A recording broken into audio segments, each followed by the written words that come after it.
Good morning, this is Burnham Tourist Office, Martin speaking. Oh, hello. I saw a poster about free things to do in the area, and it said people should phone you for information. I'm coming to Burnham with my husband and 2 children for a few days on June the 27th, or possibly the 28th, and I'd like some ideas for things to do on the 29th. Yes, of course. OK. Then let's start with a couple of events especially for children. The art gallery is holding an event called Family Welcome that day, when there are activities and trails to use throughout the gallery. That sounds interesting. What time does it start? The gallery opens at 10 and the Family Welcome event runs from 10:30 until 2 o'clock. The gallery stays open until 5, and several times during the day they're going to show a short film that the gallery has produced.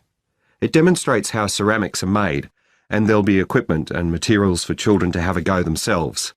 Last time they ran the event there was a film about painting, which went down very well with the children, and they're now working on one about sculpture. I like the sound of that. And what other events happen in Burnham? Well, do you all enjoy listening to music? Oh, yes. Well, there are several free concerts taking place at different times, 1 or 2 in the morning, the majority at lunchtime and a couple in the evening, and they range from pop music to Latin American. The Latin American could be fun. What time is that? It's being repeated several times in different places.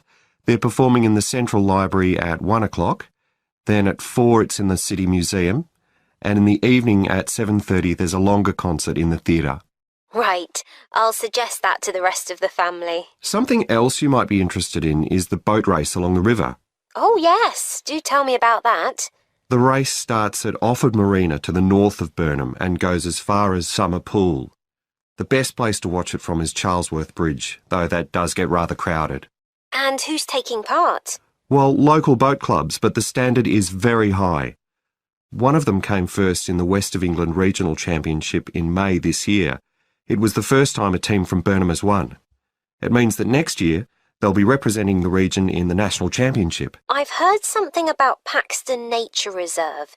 It's a good place for spotting unusual birds, isn't it? That's right, throughout the year. There is a lake there as well as a river, and they provide a very attractive habitat. So it's a good idea to bring binoculars if you have them. And just at the moment you can see various flowers that are pretty unusual. The soil at Paxton isn't very common. They're looking good right now. Right. My husband will be particularly interested in that.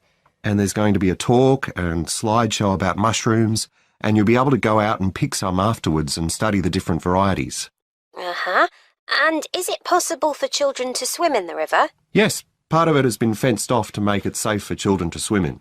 It's very shallow and there's a lifeguard on duty whenever it's open. The lake is too deep, so swimming isn't allowed there. OK, we must remember to bring their swimming things in case we go to Paxton. How long does it take to get there by car from Burnham? About 20 minutes, but parking is very limited, so it's usually much easier to go by bus, and it takes about the same time. Right. Well, I'll discuss the options with the rest of the family. Thanks very much for all your help. You're welcome. Goodbye. Bye.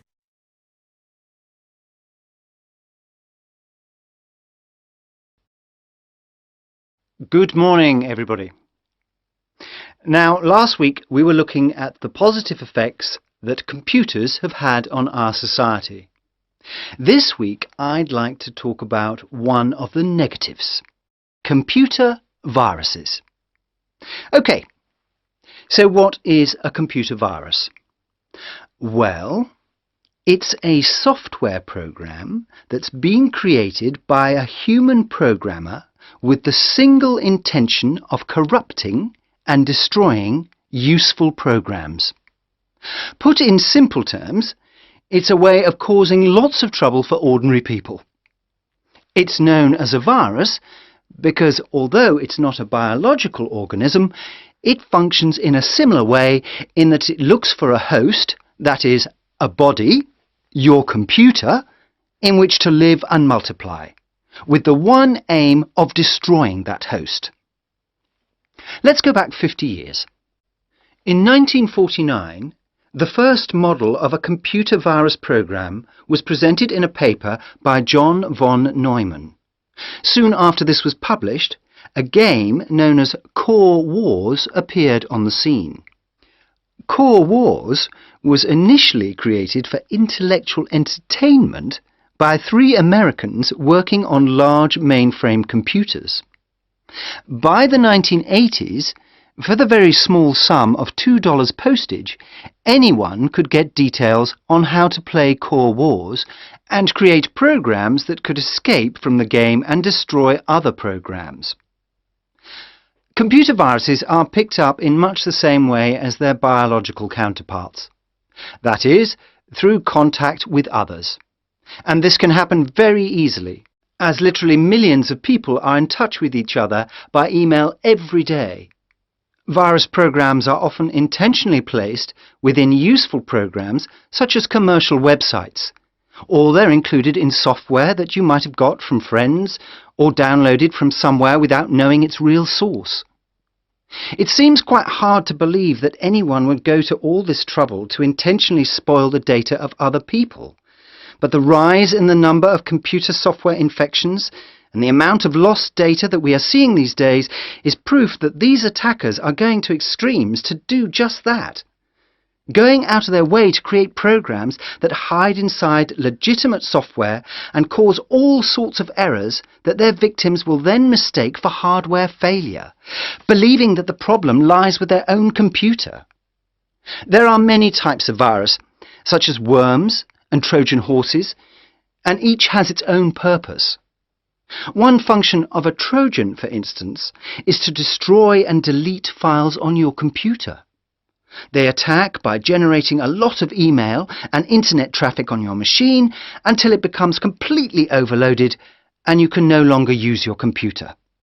It then does the same to your friends' machines.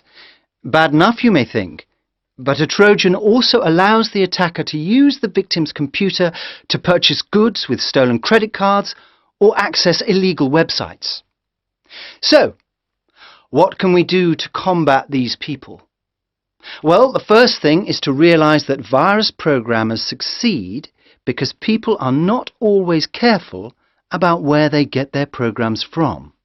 So, number 1, be very careful. And I don't just mean that you should be careful about the source of your software. You also need to take care with emails and avoid any messages which are suspicious looking. So the second golden rule is avoid trouble. For instance, do not open any message that says, "I love you," or "win $50. A third thing we can do involves trying to find out exactly how the viruses work. In other words, we need to understand the viruses. And of course, there's a good selection of antivirus software available on the market now to combat the virus plague. So another way of protecting ourselves and our computers is to be well prepared. If you follow these basic rules, you really shouldn't have any problems. Good morning, everyone, and welcome to our outdoor survival program.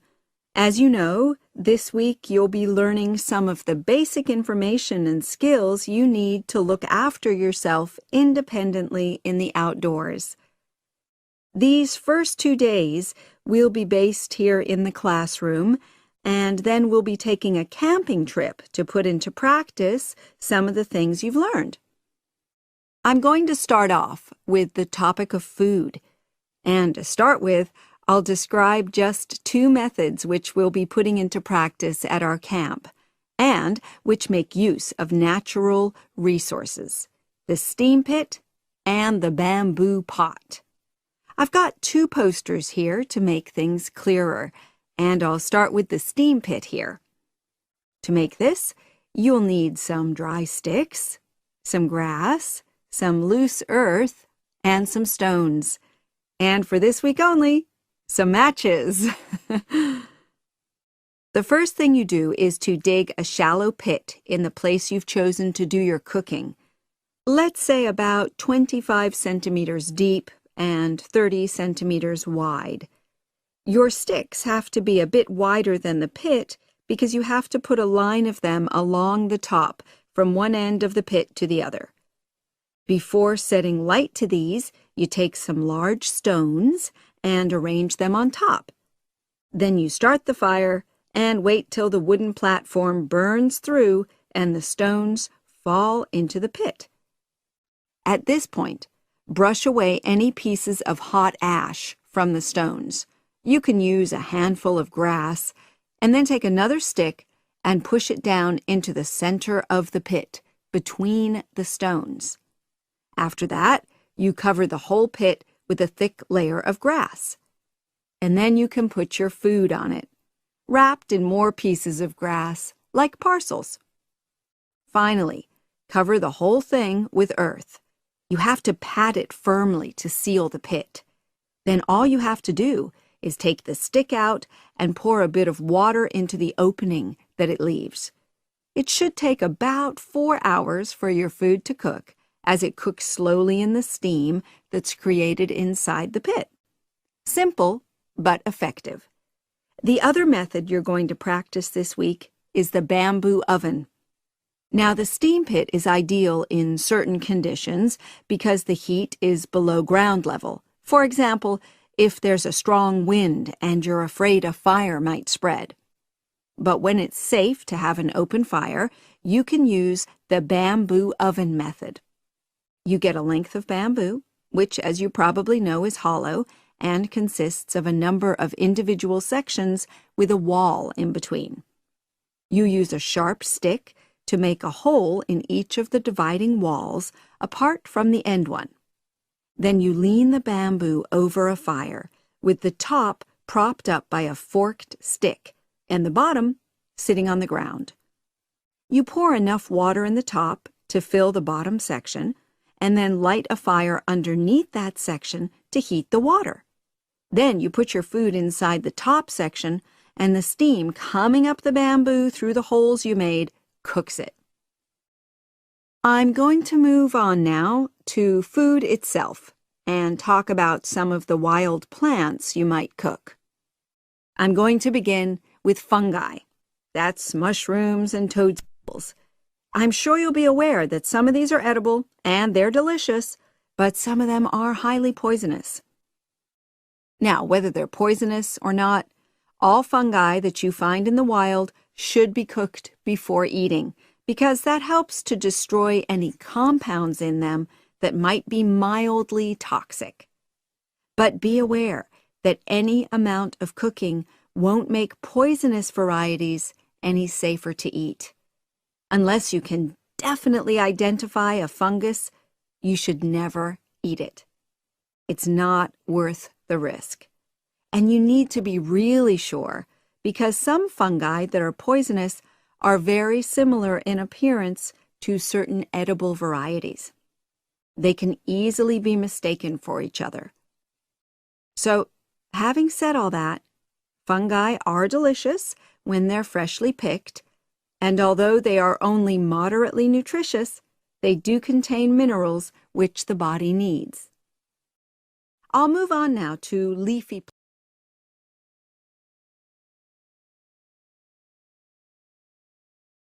Hello, are you Professor Van Diesen? Yes, I am. And who might you be? Oh, sorry, my name is Tina. I'm a freshman here. They told me I should ask you for advice in choosing courses. Well, that's part of what I'm here for. Please come in and sit down. Now, what are your questions? I almost don't know. Everything is so confusing. Like, what is a specialized course? Oh, easy. A specialized course is one that is compulsory, meaning it's a requirement for your major and regular, so you can't place out by taking a proficiency exam. That sounds pretty strict. Then what are all these general courses? I seem to have to take so many. Nothing to be alarmed over. These are courses open to all students and not directly related to your major. The university offers these general courses to choose so that you can become more well-rounded individuals. For example, I see you're a microbiology major, so it might be a good idea to take some literature or history courses so that you can know something besides all science. You mean these courses are like for fun? That might be one way to look at it, but don't tell the literature professor such a thing. Think of a general course as the opposite of a specified course. A specified course is one that pertains directly to your major. So, can I take any microbiology course I want? Let's see. Oh, those courses used to be open to microbiology students only. The good thing is now it's open to students on a flexible schedule, so it's not only for full-time students. So the answer is yes, if you have the instructor's permission. May I ask you why you chose microbiology? Well, I also like plain old biology too. You know, full-size animals. I might even become a veterinarian. Could I take some biology classes? Well, they are open to full-time students only, which I believe is what you are. I don't know how a freshman would get along with microbiology, though. I mean, most of the students presently looking into it are from off-campus. Off-campus? Yes, you know, people who use it in their work at hospitals, laboratories, even a police detective. Why did you choose microbiology, if I may ask? I don't think you quite answered that. Well, eventually I want to be a doctor. At least my dad tells me so. If I may say so, young lady, you seem a little uncertain. Still, I think that might be a good idea for a career. Of course, if you're thinking about being either a doctor or a vet, you should take some medical science classes before you even think of applying to med school. Great! What should I take? There is one small problem. The new medical sciences building is under construction, so there are no experimental facilities available until next year. I'm afraid you'll have to wait, but don't forget to take those courses at the first opportunity. Oh, bummer. Is there any other course you'd recommend for someone like me? Well, since you seem to like animals, have you ever thought about looking into environmental science? No, I never really thought about it before. Is it worthwhile? Quite. In fact, it's the fastest growing subject on this campus. Before you hear the rest of the talk, you have some time to look at questions 27 to 30.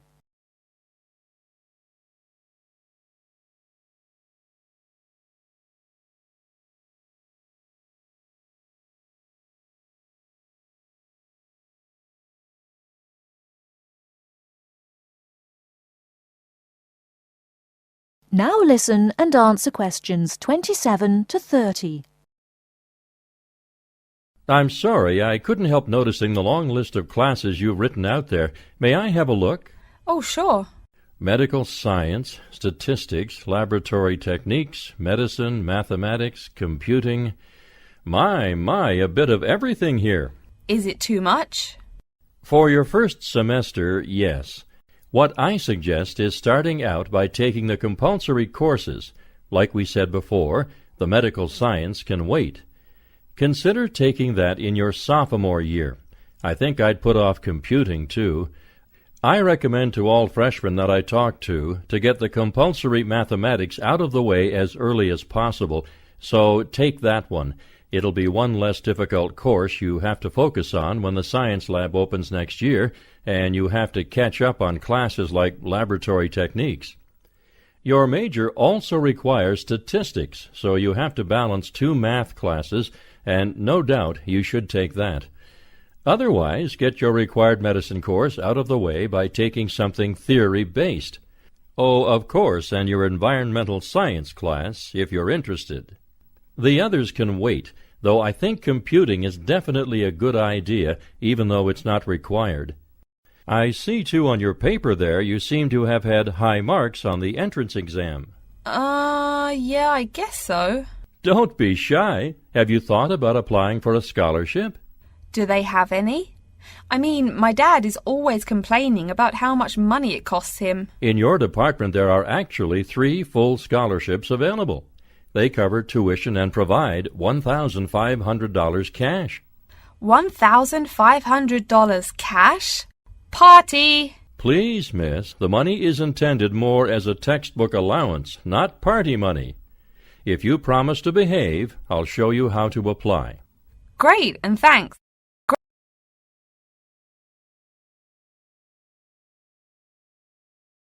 So, how did you get on with your school-based research, Phoebe? Well, it was exhausting, but really valuable. Good. What was the specific focus you chose? My title is Attitudes Towards Study Among 11 to 12-year-old Pupils. Right, and what made you choose that focus? Well, that's a bit difficult. Lots of my classmates decided on their focus really early on, mainly on the basis of what they thought would help in their future career, you know, in their first year's teaching. So that's what helped you decide? Actually, it was that I came across a book written by experienced teachers on student attitudes, and that motivated me to go for the topic. Okay. So what were your research questions or issues? Well, I wanted to look at the ways students responded to different teachers, particularly focusing on whether very strict teachers made teenagers less motivated. And from your research, did you find that was true? No, not from what I saw, you know, from my 5 days observation, talking to people and so forth. Okay. We'll talk about the actual research methods in a moment, but before that, can you briefly summarise what your most striking findings are? Well, what really amazed me was the significant gender differences. I didn't set out to focus on that, but I found that boys were much more positive about being at school. Girls were more impatient. They talked a lot about wanting to grow up and leave school. Very interesting. Yeah, it is. From doing the research, it was clear to me that you might start out to focus on one thing, but you pick up lots of unexpected insights. Right. Did you get any insights into teaching? Yes, certainly. I was doing a lot of observations of the way kids with very different abilities collaborate on certain tasks, you know, help each other. And I began to realise that the lessons were developing in really unexpected ways. So what conclusion do you draw from that? Well, I know it's necessary for teachers to prepare lessons carefully, but it's great if they also allow lessons to go their own ways. Good point. Now, I'm really pleased to see you doing this. Analysing and drawing conclusions based on data. But surely this isn't proper data. Because it's derived from such small-scale research. Well, as long as you don't make grand claims for your findings, this data is entirely valid. I like the way you're already stepping back from the experience and thinking about what you've learned about research. Well done. But I know I could have done it better. As you become more experienced, you'll find ways to reduce the risk of difficulties. Okay. So, let's look in more detail at how you gathered your data. Let's start with lesson observation. Well, it generally went quite smoothly. I chose my focus and designed my checklist. Then teachers allowed me into their classes without any problems, which surprised me. It was afterwards that the grueling work started. Yeah, it's very time-consuming, isn't it? Making sense of analysing your observation notes. Absolutely. Much more so than interview data, for example. That was relatively easy to process, though I wanted to make sure I used a high-quality recorder to make transcription easier. And I had to wait until one became available. Right. And did you interview some kids as well? In the end, yes. I talked to 10, and they were great. I'd imagined I'd be bored listening to them, but... So it was easy to concentrate? Sure. One of the teachers was a bit worried about the ethics, you know, whether it was right to interview young pupils, and it took a while for him to agree to let me talk to 3 of the kids in his class, but he relented in the end. Good. What other methods did you use? I experimented with questionnaires, but I really regret that now. I decided to share the work with another student, but we had such different agendas it ended up taking twice as long. That's a shame. It might be worth you reflecting on ways you might improve on that for future projects. You're right, yeah. Okay. And the other thing I did was stills photography. I didn't take as many pictures as I'd hoped to. Lack of time? It's pretty easy just snapping away, but I wanted each snap to have a purpose, you know, that would contribute to my research aims, and I found that difficult. Well, that's understandable, but...